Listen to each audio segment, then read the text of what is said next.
Hope all is well, ladies and gentlemen. Welcome to Navigating Grief. I'm your host, Jimmy Green, and I decided to start this platform due to the recent transition of my mother, who transitioned on 4/29/25 due to cancer. The pain that I went through and the grief that I see others go through inspired me to move forward with this message that we can get through it. And no one could tell me about pain or even talk to me about this situation besides those who've been through it or are currently going through it. So we all in this together. And this first episode is my father, who's going to give you his journey and what he went through and how his experience changed him. And I hope you guys enjoy. Peace, love, and blessings. So welcome to Navigating Grief. Today is a very special story because this story is from my father. He's going to give you his experience through his journey with a woman and his wife, my mother, who he has been with for over 50 years. And he's going to share with you his journey. And buckle your seatbelts, ladies and gentlemen, because this is a beautiful story, and I hope you guys enjoy. My name is Jimmy Green, also, and I'm here to share my journey through the beginning of grief. I met this woman in 1976, 15 years old. She came from a family where her parents had 10 children. So she wasn't accustomed to things. And she never showed me that things dominated her life. We spent almost every day together since September of 1976. She was not only my wife and the children of my mother, the mother of my children, but she was my best friend. And when I say best friend, I mean best friend because I could talk to Reed about anything. And when I say anything, that leaves nothing out. In the beginning, we had our struggles because I got married young, very young. I was 20 and she was 19. And I knew I wanted to be with her, but I tricked her into marrying me. Told her that I had told the people I was in the military because I went to college, and it wasn't me. I didn't enjoy it. I was a freshman All American at the University of Maryland. So all the women were on me, and I was somewhat taking advantage of it. My wife went to school in Tennessee because she didn't want to go to the same school as me.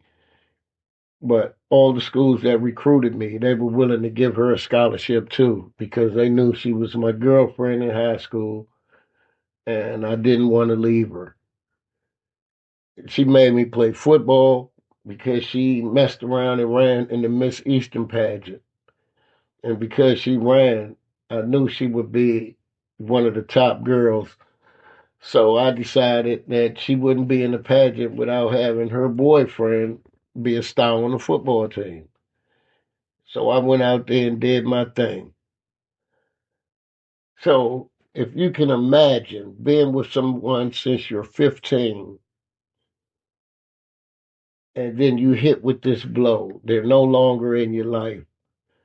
You wake up in the morning and roll over and she's not there. You hear you all's favorite song come on the radio and all you can do is cry. I hear people telling me to be strong. What does be strong look like when you just lost something that was so close to you? What does be strong look like? Actual question. When you were hit with the news, were there any signs prior to that should have been, that looking back, um, could have been addressed? We know nothing is out of order. But were there any signs? They say hindsight is 2020. And as I look back, I can remember my daughters had dogs. And they say for some reason dogs can smell illness within the body. They smell cancer, they smell diabetes, they smell these things. And I noticed how the dogs used to always jump on the bed and be up there with her. They have these little Yorkies. And every time they would come to the house, they would jump on her and want to be around her as if they were protecting her. And then I noticed that they started getting close to her head, upper part of the body. And she was diagnosed with this cancer 3 years ago, and they thought it was in remission, but she would not ring the bell. Maybe she knew something, maybe she didn't, but she would not ring the bell as if she had beat it. Mm. And there were little signs like she couldn't hold stuff in her right hand. She would drop the knife or would have it turned the wrong way, but didn't want to tell us because of fear. And, you know, I knew she was scared. I was scared. From the first time I heard it, I used to go in my car and ride around and cry. And I would come back and she would ask me if I was crying. And say, well, let's cry together. And we'd hold each other and cry.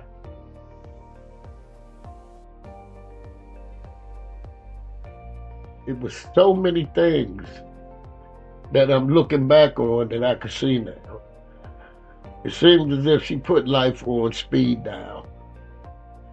Everything she wanted to do, she ensured that we did it. They built this new casino in Dumfries, Virginia. She said, I want to go there. Let's go spend the weekend there. We spent the weekend there. I usually take her out of town with me to this big conference for her birthday. And she and I went to Atlanta this year. And we had a great time just being there, just enjoying one another. My wife lost all the feeling in the lower part of her body After the chemo. after she was given chemo the first time. So that means that it was really no sex for the last 3 to 4 years. And that's when I knew I really loved this woman for who she was. For who she was. That sex didn't matter to me. And I know that's a big part in a lot of people's lives. But that didn't matter to me. What mattered to me was that she was doing well. She was feeling well. It used to bother her because she didn't know if I would abandon her. But that's not who I am. I couldn't have abandoned her because she stuck with me in my worst times. We've been together through rich, through poor, through sickness, and in health. So we've experienced everything that a person can experience in life. And it's just grief. I don't know when it's going to come or how it's going to come, but it comes. And I tell my children, just like I tell myself, it's okay to cry. Because real men cry. I've never seen a G.I. Joe cry. Never seen a doll cry. But I see real men cry. It don't make you weak because there's nothing weak about me. I just use the emotions that God gave me. And witnessing it, right? I truly saw y'all relationship blossom into something I'll say most relationships wish they had. You spoke of fear, which is something all human beings face. And fear can cause us to do things and move in ways that without it we wouldn't move, right? Now, radiation, uh, with my experience, I'm gonna let you share uh, what happened after the radiation to either help someone's decision or, save someone from what we went through. So, would you mind sharing the radiation after she started getting that? I'm going to start with fear. Okay. Fear is mean. When they told us the information that it had traveled to the brain, I was hit with fear immediately. Mm-hmm. I was afraid of everything. So I was listening to anything. And they came, when they first took it out, they thought that it wasn't cancerous. I was happy. We can get her back to moving because when it hit the brain, it caused her to have seizures. And her right side became weakened. And she had several other seizures that weakened it even more to the point where she was no longer mobile, couldn't walk, couldn't get a complete sentence out. And I was so afraid that when they said radiation, I thought it would work, but radiation beat her so bad because that radiation not only kills the bad cells, it kills the good cells. My wife went down to about 75 or 80 pounds, and I was afraid of everything because I just didn't know what to do. But in hindsight, I may have gotten a second opinion because we were already in the ball game. And I just rushed out of fear and took her somewhere where radiation is huge there. And once she got a few treatments of the radiation, ball game was over. And I'm being honest, ball game was over. And I had to start practicing acceptance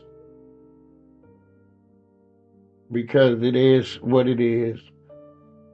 And she would always say, nobody's in a better position than I am because we all have a number and don't know when it's going to come.